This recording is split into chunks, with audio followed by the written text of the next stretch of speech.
Merci. La parole est à monsieur Daniel Fasquelle. Merci, Monsieur le Président.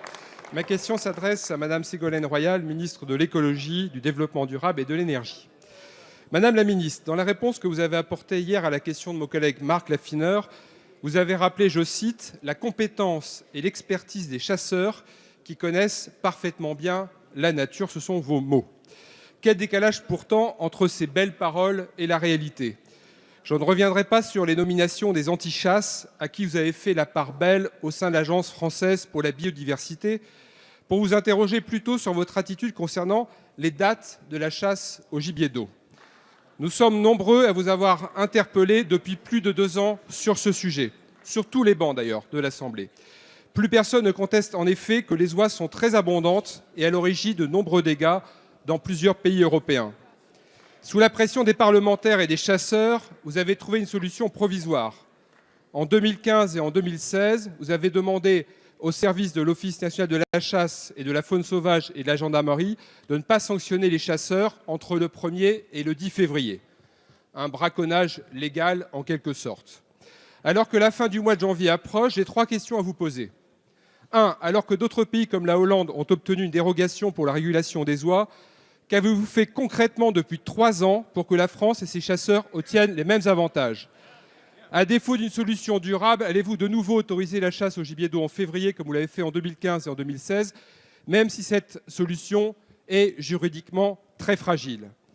Enfin, Madame la Ministre, voulez-vous vraiment aider les chasseurs ou êtes-vous déjà tellement absorbé par votre soutien à Emmanuel Macron que vous n'avez plus le temps de vous occuper d'eux?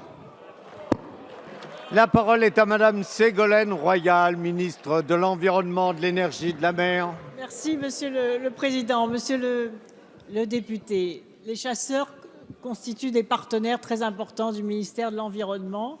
Et comme vous le savez, que ce soit dans mes responsabilités d'élu local et régional ou d'élu national, j'ai toujours entretenu d'excellentes relations avec les chasseurs. Et notamment parce que c'est un loisir en milieu rural qui doit être respecté et valorisé. Maintenant, il a été proposé aux chasseurs d'entrer dans l'agence française pour la biodiversité. Les chasseurs ont refusé. Donc, ce refus a été respecté, mais je souhaite qu'il y ait des partenariats qui se nouent dans les départements. Je voudrais vous dire 2 choses. La première, c'est que je viens d'écrire à tous les préfets de tous les départements pour trouver 5 départements qui acceptent de lancer l'expérimentation de rapprochement de la police de la chasse et de la police de l'eau sur les territoires, parce que c'est comme ça que nous travaillerons intelligemment ensemble. Et ces départements exemplaires seront accompagnés financièrement pour réaliser des opérations et des actions opérationnelles en direction de la nature. Ça, c'est le premier point. Le second, en ce qui concerne les oies cendrées.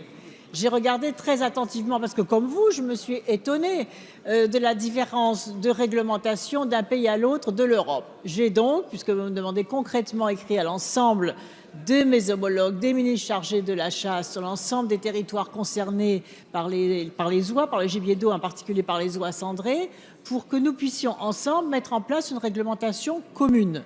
En l'état actuel des choses, je ne vous conseillerais pas de me demander un nouvel arrêté. Je n'ai pas la base juridique pour le faire. Cet arrêté serait immédiatement annulé par le Conseil d'État. En revanche, ce que je puis vous dire, et le député Plisson d'ailleurs m'a également saisi en ce sens, c'est que je vais renouveler le dispositif de bon sens que j'avais trouvé l'année dernière et l'année d'avant. Et par conséquent, il n'y aura pas de verbalisation jusqu'au 10 février.